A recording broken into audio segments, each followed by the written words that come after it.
তিস্তা মহাপরিকল্পনা বাস্তবায়নে যে অঙ্গীকার করেছে সরকার তার দৃশ্যমান অগ্রগতি জনগণ দেখতে চায় বলে মন্তব্য করেছেন বাংলাদেশ জামায়াতে ইসলামীর আমির শফিকুর রহমান।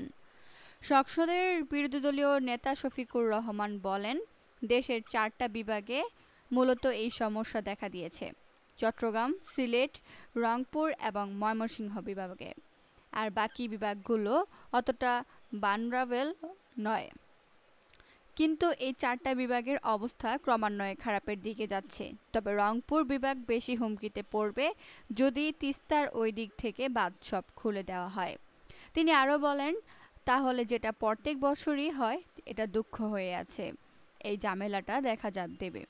এজন্য আপনারা জানেন যে ইতোমধ্যে তিস্তা মহাপরিকল্পনা বাস্তবায়নে আমাদের পক্ষ থেকে জোরালো দাবি উত্থাপন করা হয়েছে এবং সরকারের পক্ষ থেকেও এ ব্যাপারে অঙ্গীকার ব্যক্ত করা হয়েছে। জামায়াত আমির বলেন, আমরা এখন সেই অঙ্গীকার বাস্তবায়নের অপেক্ষায় আছি। আমরা জানি প্রজেক্টটা অনেক বড়, সময় লাগবে, কিন্তু আন্তরিকভাবে কাজটা শুরু হোক, দৃশ্যমানভাবে জনগণ এটা দেখতে পায়। চট্টগ্রামের বন্যা পরিস্থিতি নিয়ে তিনি বলেন, যারা কষ্টে আছে তাদের পাশে দাঁড়ানোর জন্য এবং সরেজমিনে দেখে গিয়ে আমাদের করণীয়, সরকারের করণীয় সম্পর্কে আমাদের পক্ষ থেকে দাবি উত্থাপনের জন্য মূলত আমরা এখানে এসেছি।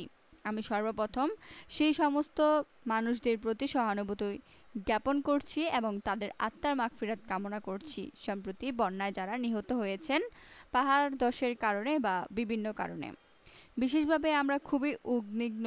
চট্টগ্রাম মহানগরী হচ্ছে বাংলাদেশের বাণিজ্যিক রাজধানী, কিন্তু একটু বর্ষা নেমে এলেই পুরো চট্টগ্রাম মহানগরীতে দুর্ভোগ দেখা দেয়।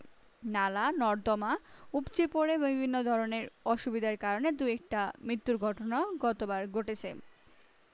শফিকুর রহমান বলেন, সরকারের দায়িত্ব মূলত এগুলো সমাধান করা, কিন্তু বিরোধী দল হিসেবেও আমাদের দায়িত্ব আছে বিষয়গুলো সরকারকে ধরে দেওয়া এবং জনগণের হয়ে দাবি আদায় করা, কাজ করা। আমাদের আজকের আশাটাও অনেকটা সেরকমের। আমরা ইনশাল্লাহ এখান থেকে বাঁশখালী যাচ্ছি। বাঁশখালী থেকে ফেরার পথে আমরা লোহাগাড়া এবং সাতকানিয়া যেতে চেষ্টা করব। এরপরে শহরেরও কিছু জায়গায় আমরা যাব, দেখব। আপনাদের অবস্থা দেখে আপনাদের পক্ষ থেকে আপনাদের হয়ে আমরা যাতে কাজ করতে পারি সেই চেষ্টা করব।